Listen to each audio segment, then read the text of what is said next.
Europe خلیجی ممالک میں امیگریشن، ویزوں اور تارکین وطن سے جڑی دیگر اہم خبروں کا معتبر چینل. دیکھتے رہیں احساس نیوز. احساس نیوز کے ناظرین السلام علیکم. امجد ارشاد چودھری نئی ویڈیو کے ساتھ آپ کی خدمت میں حاضر ہے. آج ہم جس یورپی ملک کے بارے میں ایک سخت امیگریشن پالیسی جو لا رہا ہے اس کے بارے میں بات کریں گے. اس ملک میں جو غیر ملکیوں کی تعداد ہے وہ پورے یورپ میں سب سے زیادہ ہے. یہ ہم بات کر رہے ہیں سوئٹزرلینڈ کی، جو دنیا کا جو ہے سرمایہ کے لحاظ سے دارالحکومت بھی کہلاتا ہے. تو سوئٹزرلینڈ میں جو ہر چوتھا شخص ہے وہ غیر ملکی ہے. اگرچہ غیر ملکیوں کے بارے میں ایک تصور آتا ہے نا کہ شاید جو ہے جنوبی ایشیائی یا افریقی ملک ہوں، تو غیر ملکی تو ظاہر ہے کوئی بھی کسی دوسرے ملک کا یورپ سے بھی گیا ہوا ہے تو وہی غیر ملکی ہے. تو سوئٹزرلینڈ میں اگرچہ زیادہ تر جو یورپی ممالک کے ہی شہری وہاں پر جو ہے جا کر کام کر رہے ہیں، ظاہر ہے تنخواہیں اچھی ہیں، ماحول اچھا ہے اور سہولتیں اچھی ہیں، یہ بھی وجہ ہے. تو بہرحال غیر ملکی تو غیر ملکی ہوتا ہے. سوئٹزرلینڈ نے اس پہ جو ہے اب یہ فیصلہ کیا ہے کہ یہ کیونکہ شرح زیادہ ہو گئی ہے ان کے خیال میں کہ ہر چوتھا شخص غیر ملکی ہے، تو اب وہاں سوئٹزرلینڈ نے تو خیر فیصلہ نہیں کیا حکومت نے تو، لیکن حکومت کی اتحادی جماعت جو ہے پیپلز پارٹی جو دائیں بازو کی جماعت ہے، تو اس نے جو ہے اب دستخطی مہم چلائی ہے. آپ کو پتہ ہے کہ سوئٹزرلینڈ میں جو ہر فیصلہ ہوتا ہے وہ ریفرنڈم کے ذریعے ہوتا ہے، براہ راست عوام اس کی منظوری دیتے ہیں تو امپلیمنٹ ہوتا ہے. اور میں سمجھتا ہوں کہ دنیا کا سب سے بہترین نظام ہے، یعنی جو عوام کا فیصلہ ہوتا ہے اس پہ امپلیمنٹیشن ہوتی ہے. ارکان اسمبلی نہیں فیصلہ کرتے، پارلیمنٹ فیصلہ نہیں کرتی، وزیر اعظم فیصلہ نہیں کرتا، بلکہ ہر بڑا فیصلہ جو ہے وہاں کے عوام خود اپنے ووٹ کے ذریعے کرتے ہیں. اور یہ سب سے بڑی جو ہے میں سمجھتا ہوں اس حوالے سے سوئس عوام سب سے آزاد ہے کہ وہ اپنے فیصلے خود اپنے ووٹ کے ذریعے کرتے ہیں. یہ بہت بڑی نعمت ہے.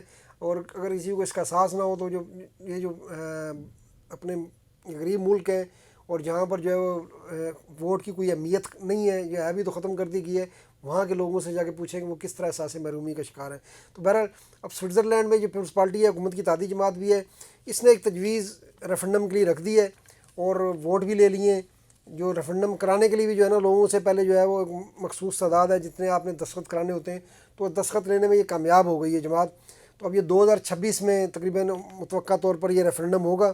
تو اس میں انہوں نے یہ کہا ہے جی کہ 2050 تک، یعنی اگلے 25 سال تک جو ہے سوئٹزرلینڈ کی آبادی جو ہے وہ 1 کروڑ سے نہیں بڑھنی چاہیے. اور اگر جیسی آبادی 95 لاکھ پہنچتی ہے تو سوئٹزرلینڈ میں غیر ملکیوں کے لیے تمام رہائشی پرمٹ اور تمام جو مستقل ویزے ہوتے ہیں، ملازمت کے ویزے ہیں، ان کے اوپر آٹومیٹک پابندی لگ جائے گی.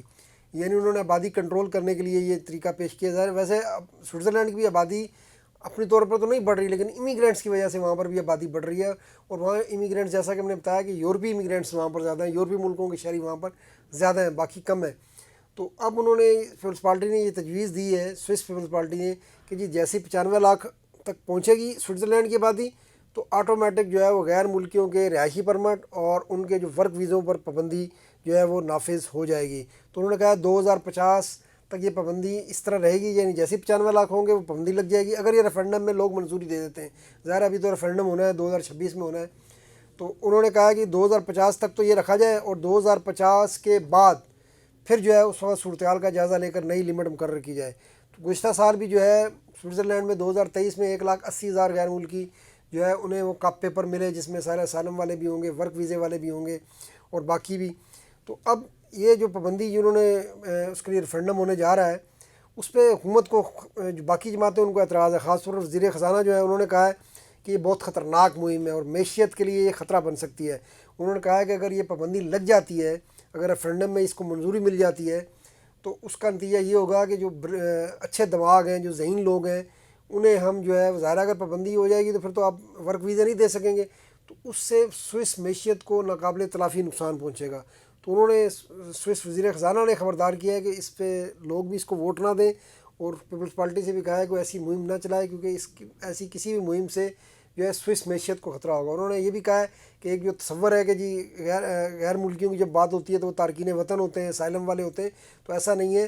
اس وقت یورپی ممالک اور سوئٹزرلینڈ جس میں شامل ہے، ظاہر ہے سوئٹزرلینڈ بھی، وہ دنیا بھر سے جو ذہین لوگ ہیں ان کو آئی ٹی میں، میڈیکل میں، انجینئرنگ میں، تو مختلف شعبوں میں ذہین لوگوں کو جو ہے ورک ویزے دے کر لا رہا ہے تاکہ اپنی کمی پوری کر سکے، کیونکہ ظاہر آبادی جو ہے وہ اس وقت پورے یورپی یونین کا مسئلہ ہے ہر ملک کا. تو انہوں نے تو اس کو خبردار کیا ہے، لیکن ظاہر ہے کہ یہ اب پیپلز پارٹی جو ہے جو وہ چاہتی ہے کہ یہ اس پہ پابندی لگے. تو انہوں نے یہ ریفرنڈم کے لیے اب متوقع طور پر 2026 میں اس پہ ریفرنڈم ہوگا. اب یہ سوئس عوام پر منحصر ہے کہ وہ اس پر کیا فیصلہ کرتے ہیں۔ اچھا، اس سے پہلے آپ کو پتہ ہے کہ ایک اور اہم ریفرنڈم 2021 میں ہوا تھا، اس میں یہ تھا کہ آپ جو ہے وہ چہرے کے نقاب پر پابندی والا معاملہ، تو وہ اب 2025 سے نافذ ہونے جا رہا ہے، کیونکہ اس میں معمولی برتری کے ساتھ جو ہے وہ بھی Peoples Party, Swiss People's Party کی تجویز پر ہوا تھا، تو اس کی منظوری دے دی تھی عوام نے، تو وہ جنوری 2025 سے جو ہے وہ نافذ ہونے جا رہا ہے۔ اور اس میں یہ ہے کہ اگر اس پابندی کے بعد جو ہے اگر کوئی خاتون جو ہے نقاب پہنے گی تو اسے 100 فرانک جو ہے وہ جرمانہ ہوگا، اور اگر وہ اس پہ الجھتی ہے یا اس کے ساتھ بندہ الجھتا ہے تو پھر یہ جرمانہ بڑھ کر 1000 فرانک تک بھی ہو سکتا ہے۔ لیکن اس میں جو ہے انہوں نے کافی چیزیں جو ہے گنجائش رکھی ہے، مثلا سفارتی مقامات، یعنی اگر سفارت خانہ ہے کسی ملک کا یا کونسل خانہ ہے تو وہاں پر اس پابندی کا اطلاق نہیں ہوگا۔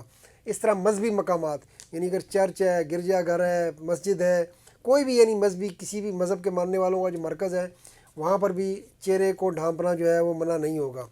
اسی طرح طیارے میں بھی، اسی طرح جو ہے اگر کسی کو صحت کے مسئلے ہیں، صحت کی وجہ سے اگر کوئی ماسک پہنتا ہے تو اس کو بھی جو ہے اس پہ بھی اس پابندی کا اطلاق نہیں ہوگا۔ اس طرح موسمی صورتحال میں، خراب موسم میں اگر کوئی پہن لیتا ہے تو اس پہ بھی نہیں ہوگا۔ اس طرح اگر کوئی آبائی رسومات ادا کرتے ہیں، یعنی ہوتی ہے نا مذہبی جو تقاریب ہوتی ہیں، تو ان مذہبی تقاریب کے دوران بھی اس پابندی کا یہ جو چہرہ ڈھانپنا ہے اس کا اطلاق نہیں ہوگا۔ پھر ایک اور گنجائش یہ بھی دی گئی ہے کہ ذاتی تحفظ کے لیے، یعنی اگر آپ چاہ رہے ہیں مجھے تو خطرہ ہے، میں اپنا چہرہ ڈھانپ کے رکھنا چاہتا ہوں یا میرا آزادی اظہار کا حق ہے، تو اس کے لیے بھی جو ہے گنجائش رکھی گئی ہے۔ لیکن ان دو چیزوں کے لیے اگر آپ کو آپ چاہتے ہیں میرا اظہار کا حق ہے، میں اپنی مرضی کا حق ہے، تو آپ کو پہلے حکومت سے اجازت لینی ہوگی۔ اور اسی طرح تحفظ کے لیے بھی اگر آپ کہتے ہیں کہ جی میں نے تو اپنا چہرہ ڈھانپنا ہے، مجھے کسی سے خطرہ ہے، تو اس صورت میں بھی آپ کو حکومت سے اجازت لینی ہوگی۔